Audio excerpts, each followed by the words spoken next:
ये वो कहानी है जो भी इसे सुनता है उसके रोंगटे खड़े हो जाते हैं। अरे इतनी बारिश में कहाँ चल दिए छाता लेकर? अरे बस चंदू की टपरी पर जा रहा हूँ। घर में बैठे बैठे मन अजीब सा हो रहा है। कम से कम आज तो मत जाइए, आज अमावस की रात है। अमावस की रात है? हाँ मुझे मालूम है। तो ये भी याद होगा 25 साल पहले आपके साथ क्या हुआ था? अरे हाँ हाँ गायत्री, मुझे अच्छे से याद है। मैं बस यहीं जा रहा हूँ, गांव के बाहर नहीं जा रहा। नहीं, आज मत जाइए, मेरा जी घबरा रहा है। एक तो अमावस की रात, ऊपर से आपकी तबीयत भी खराब है। अरे गायत्री तुम भी ना, तुम फिक्र मत करो, 2 घंटे में आ जाऊंगा। ठीक है, जा रहे हैं तो जल्दी आ जाइएगा। हाँ जल्द ही आ जाऊंगा। रामू काका चाय की टपरी पर जाने के लिए अंदर ही अंदर बेचैन हो रहे थे, लेकिन उनकी पत्नी को बिल्कुल भी पसंद नहीं था कि वो आज की रात कहीं बाहर जाएं। फिर भी रामू काका जैसे तैसे अपनी पत्नी को समझाकर चाय की टपरी की ओर निकल पड़े, जहां उनके कुछ साथी उनका इंतजार कर रहे थे। भले ही उम्र में वे उनसे छोटे थे, फिर भी रामू काका उन्हीं के साथ उठना बैठना पसंद करते थे। ये वही है जो काका का आने का काफी देर से इंतजार कर रहे हैं। अरे यार, काका कहाँ रह गए? उनके बिना तो आजकल अकेले बैठने में मजा ही नहीं आता।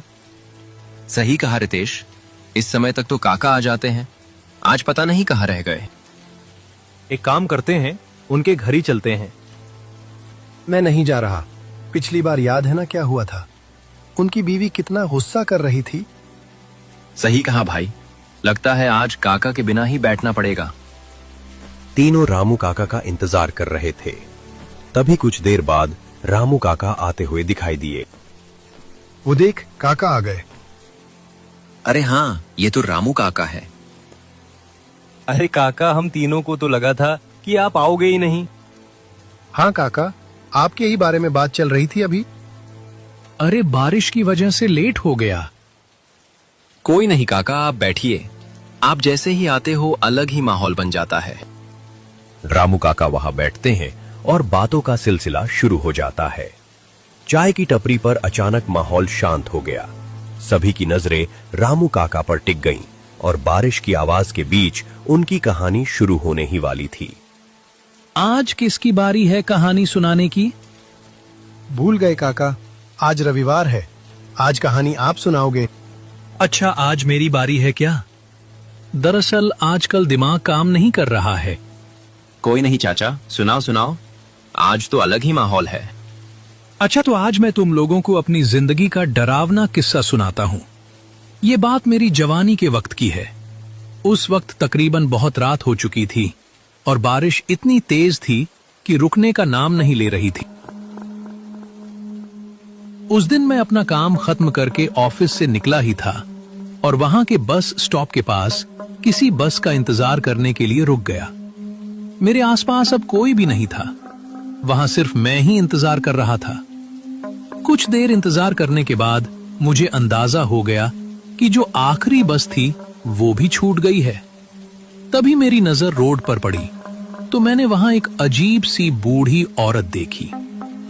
वहां अंधेरा ज्यादा था, इसलिए मुझे साफ कुछ नजर नहीं आ रहा था। तभी आसमान में जोर से बिजली कड़की, जिससे मेरा ध्यान वहां से हट गया और जब दोबारा मैंने उस जगह पर देखा तो वहां कुछ भी नहीं था। ये बात मुझे अजीब लगी और मैं उसी बारे में सोच ही रहा था कि तभी वहां से एक खूबसूरत सी साड़ी में एक लड़की मेरी तरफ आने लगी। वो वहां आकर मेरे पास रुक गई और ऐसा लग रहा था कि वो भी किसी काम से आकर बस का इंतजार कर रही हो। क्या हुआ जी? आप इतने डरे हुए क्यों हैं? और इतनी रात यहाँ अकेले क्या कर रहे हैं? मुझे डर लग रहा है यहाँ बहुत। डर? किस चीज का डर? मुझे इस अंधेरी रात से और इस रास्ते से डर लग रहा है। क्या आपको डर नहीं लग रहा यहाँ? नहीं, मुझे तो डर नहीं लग रहा। इसमें डरने की क्या बात है? बस सिर्फ रात ही तो है और बारिश है, बस। अच्छा आप बताइए, आप इतने रात को अकेले यहाँ क्या कर रहे हैं और आप कहाँ जा रहे थे? मैं अपना काम खत्म करके घर जा रही थी और बस में जाने के लिए जब यहाँ आने वाली थी तभी मुझे सामने सड़क पर एक अजीब सी भूरी औरत नजर आई। इसी वजह से अब मुझे डर लग रहा है। उसकी ये बात सुनकर मैं डर सा गया, क्योंकि अभी थोड़ी देर पहले मेरे साथ भी ऐसा हुआ था। पहले मुझे लगा था कि शायद ये मेरा वहम हो गया, लेकिन वो मेरा वहम नहीं था। अच्छा, आपका घर कहाँ है? ये पास वाले रतनपुर गांव में है मेरा घर। अगर आप मेरे थोड़े से मदद कर लें और मेरे साथ वहां तक चले जाएं तो बहुत अच्छा होगा, क्योंकि बस तो जा चुकी है और मुझे अकेले जाने में डर लग रहा है। हाँ ठीक है, मेरे घर का रास्ता भी उसी गांव की तरफ है। चलिए आप मेरे साथ चलें, मैं आपको आपके घर तक छोड़ दूंगा। जैसे ही मैंने ये कहा, वो लड़की तो जैसे मेरे साथ जाने के लिए कब से तैयार बैठी थी, और अब उस सफर पर हम दोनों साथ में निकल पड़े। हम दोनों पूरे रास्ते बातें करते जा रहे थे। मुझे जो पहले थोड़ी सी डर लग रही थी, अब बिल्कुल भी नहीं लग रही थी, क्योंकि अब मेरे साथ वो लड़की भी उस सफर में थी। हम दोनों पूरे रास्ते उस बारिश में भीग रहे थे। पूरे रास्ते में अजीब अजीब सी आवाजें हमें आ रही थी। एक जगह तो हमें ऐसी आवाजें आने लगी जैसे कोई दूर खड़ा रो रहा हो। हम दोनों रास्ते पर चलते गए और वो रोने की आवाजें उतनी ही आती रहीं। फिर हम दोनों एक जगह पर रुक गए। अरे आपने कोई आवाज सुनी क्या? जी, कैसी आवाज है? अरे ऐसी आवाज जैसे कि कोई इस सुनसान जगह पर कहीं दूर बैठा रो रहा हो। हाँ, तो क्या तुम्हें भी ये आवाजें आ रही हैं? मैं तो समझा कि शायद सिर्फ मुझे ही ये आवाजें आ रही हैं, लेकिन छोड़ो, मुझे तो लगता है कि कहीं दूर कोई बिल्ली रो रही होगी बस, या फिर ये बारिश की आवाजें होंगी। आप डरे मत, यहाँ कुछ नहीं है। नहीं जी, ये कोई बिल्ली के रोने की आवाज नहीं थी, ये तो किसी इंसान के रोने की आवाज थी। मुझे तो बहुत डर लग रहा है। अरे अरे, डरने की तो कोई बात नहीं, आप बस मेरे साथ चलते जाइए, यहाँ कुछ नहीं है। आपको शायद पता नहीं है ना, इसलिए आप ऐसा कह रहे हैं। आज काली रात है ना, और सुना है कि इन काली रातों में यहाँ छलावे घूमते हैं। अरे छलावा पलावा कुछ नहीं होता। क्या आप भी इन फजूल बातों पर यकीन करती हैं? अजीब बात है। वैसे अच्छा, आप छोड़ें ये फजूल बातें और आप बस मेरे साथ चलें, मैं आपको आपके घर तक पहुंचा दूंगा। वहां वो खौफनाक आवाजें तो मुझे भी आ रही थीं, लेकिन मैंने उस पर ज्यादा ध्यान नहीं दिया। सच बताऊं तो उस दिन डर मुझे भी लगने लगा था, लेकिन मैं उस लड़की के सामने उसे और नहीं डराना चाहता था, इसीलिए मैं उसे दिलासा दे रहा था। हम दोनों फिर से चलने लगे। क्या आपको इस सुनसान जगह पर इस अंधेरी रात में डर नहीं लगता?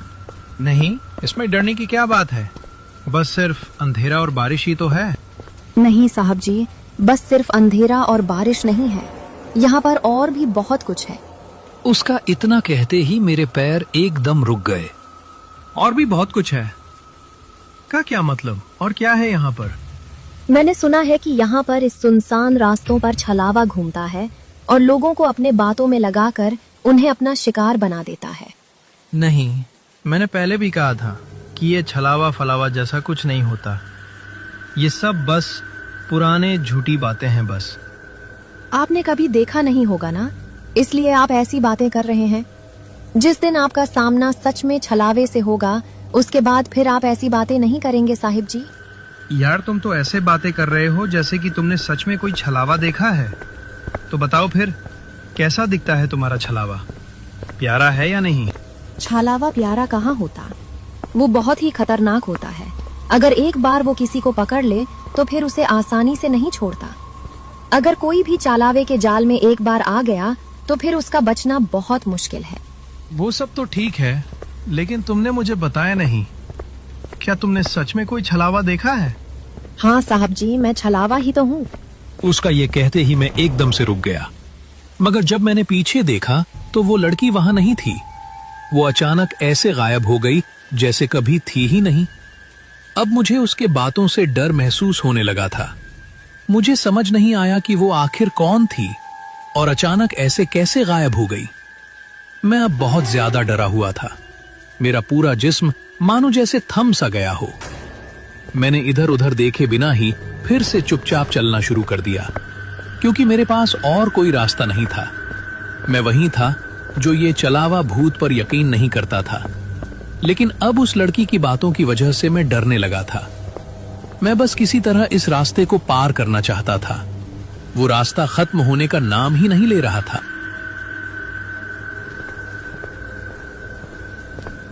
अरे साहब जी, क्या हुआ? आप तो लगता है डर गए। ये आवाज सुनते ही मैं एकदम रुक गया और पीछे देखा तो मेरे होश ही उड़ गए। अब वहां पर वो लड़की फिर से खड़ी थी। अब मुझे उस लड़की से बहुत डर लग रहा था। अरे तुम कहाँ चले गए थे? अरे साहब जी, आप तो डर ही गए। मैं तो बस आपके साथ मजाक कर रही थी। तुमने तो मुझे सच में ही डरा दिया था। लेकिन साहिब जी, आप तो कह रहे थे कि आप चलावा पलावा से डर नहीं लगता, तो फिर आप किस चीज से डर रहे थे? उसके इस सवाल का अब मेरे पास उस वक्त कोई जवाब नहीं था, इसलिए मैं कुछ न बोल सका और चुपचाप वहां से हम दोनों साथ में दोबारा जाने लगे। देखो लड़की, रात के वक्त इस तरह के मजाक ठीक नहीं होते। क्यों साहब जी, आप भी मेरे मजाक से डर गए थे ना? नहीं, मैं डरा नहीं था, बस थोड़ा सा परेशान हो गया था कि तुम कहाँ चले गए।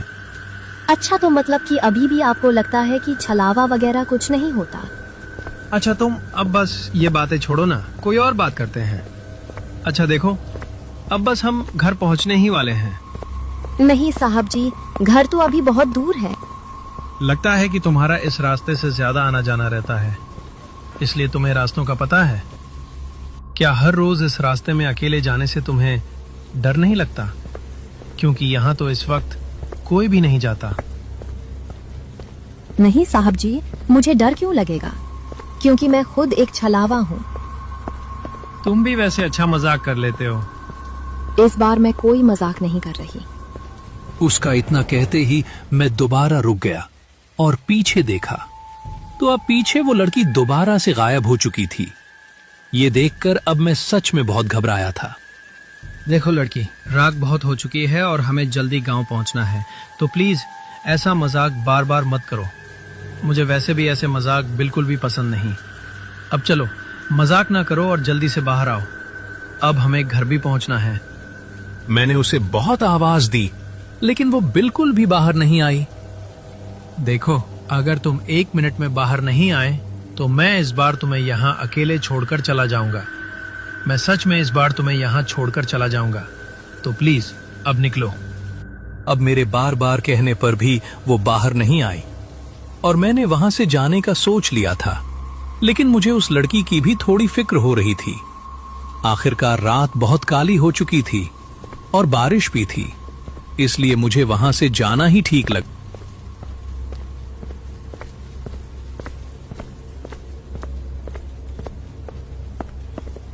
अब थोड़ा चलते चलते जब मैंने रास्ते को देखा तो वह रास्ता उसी तरह का था जहां से मैं पहले जा चुका था।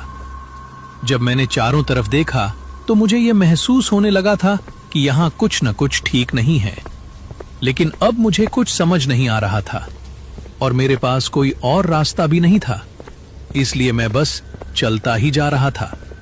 तभी मुझे सामने कुछ दिखा, लेकिन दूसरे ही पल वह चीज गायब हो गई। ये देखकर मैंने अपनी रफ्तार और तेज कर दी। चलते चलते अचानक मेरे पीछे से मुझे किसी के चलने की आवाजें आने लगी, जैसे कोई मेरे पीछे पीछे चल रहा हो। उस आवाज ने अब मुझे और भी ज्यादा डरा दिया और वह कदम लगातार मेरे पीछे ही आ रहे थे। साहब जी, अब आप यहाँ इस छलावे से निकल नहीं सकते। वह आवाज मुझे जानी पहचानी लगने लगी और वह आवाज किसी और की नहीं बल्कि उसी लड़की की थी। जब मैंने पीछे मुड़कर देखा तो जो मैंने देखा उसे देखकर सच में मेरा दिल बैठने लगा। पीछे अब वह लड़की, वह पूरी तरह बदल चुकी थी। उसका भयानक हुलिया देखकर मैं सच में सन्न रह गया। वह सारा मंजर देखकर उस वक्त डर के मारे मेरी पैंट गीली हो गई और मैं जल्दी से वहां से भागने लगा। मैं तेज तेज वहां से चलने लगा। मैं बस किसी तरह उस छलावे के फंदे से बाहर निकलना चाहता था। तभी मुझे सामने से एक रिक्शा आता दिखाई दिया। मैंने हाथ दिया और रिक्शा वाला रुक गया। वह गांव का ही एक शरीफ आदमी था। भाई साहब, जल्दी मुझे यहाँ से ले चलिए। पीछे देखिए, वो औरत मुझे मार देगी। कौन औरत साहब? यहाँ तो कोई नहीं है। अरे वो अभी तो खड़ी थी, वो कोई छलावा है। रिक्शा वाला मुझे जल्दी से बिठाकर गांव की तरफ ले जाने लगा। जब हम उस पुराने बस स्टॉप से दूर निकल गए, तब मैंने लंबी सांस ली और काफी देर बाद हम रिक्शा से गांव के सीमा तक पहुंच गए। साहब, आप रास्ते में किस छलावे की बात कर रहे थे? क्या उस औरत ने नीले कलर की साड़ी पहनी थी क्या? हाँ, लेकिन तुम्हें कैसे पता? साहब, वो छलावा कोई और नहीं, इसी गांव की मंजू है। आज से ठीक 10 साल पहले इसी अमावस्या और बारिश वाली रात को उसके साथ बहुत बुरा हुआ था। मंजू शहर से काम करके लौट रही थी। बस छूट गई थी तो वो पैदल ही गांव की तरफ आ रही थी। तभी गांव के कुछ दरिंदों ने उसे इसी रास्ते पर घेर लिया। वो बेचारी रहम की भीख मांगती रही, रोती रही, पर उन जालिमों को दया नहीं आई। उन्होंने उसे मारकर पास के पुराने कुएं में फेंक दिया। वो तब से छलावा बन गई। वो हर अकेले मर्द को रोकती है और उसे उसी कुएं तक ले जाने की कोशिश करती है जहां उसे फेंका गया था। जो उसके साथ चला गया वो फिर कभी वापस नहीं आया। आपकी किस्मत अच्छी है साहब, जो उस छलावे से बच गए। रिक्शा वाले की बात सुनकर मेरे रोंगटे खड़े हो गए। मुझे एहसास हुआ कि वो लड़की मुझे अपने घर नहीं, अपनी मौत की जगह ले जा रही थी। भाई साहब, ये पकड़िए पैसे। आपने आज मुझे बचा लिया। आपका बहुत बहुत शुक्रिया। मुझे उसकी सच्चाई जानकर अंदर से बहुत डर लग रहा था। मैं वहां से घर की ओर निकल पड़ा। काका, तो वो मंजू अब भी वहीं है क्या? हाँ बेटा, वो आज भी बस स्टॉप पर खड़ी होकर किसी का इंतजार करती है और आज भी वैसी ही बारिश हो रही है जैसी उस रात हो रही थी।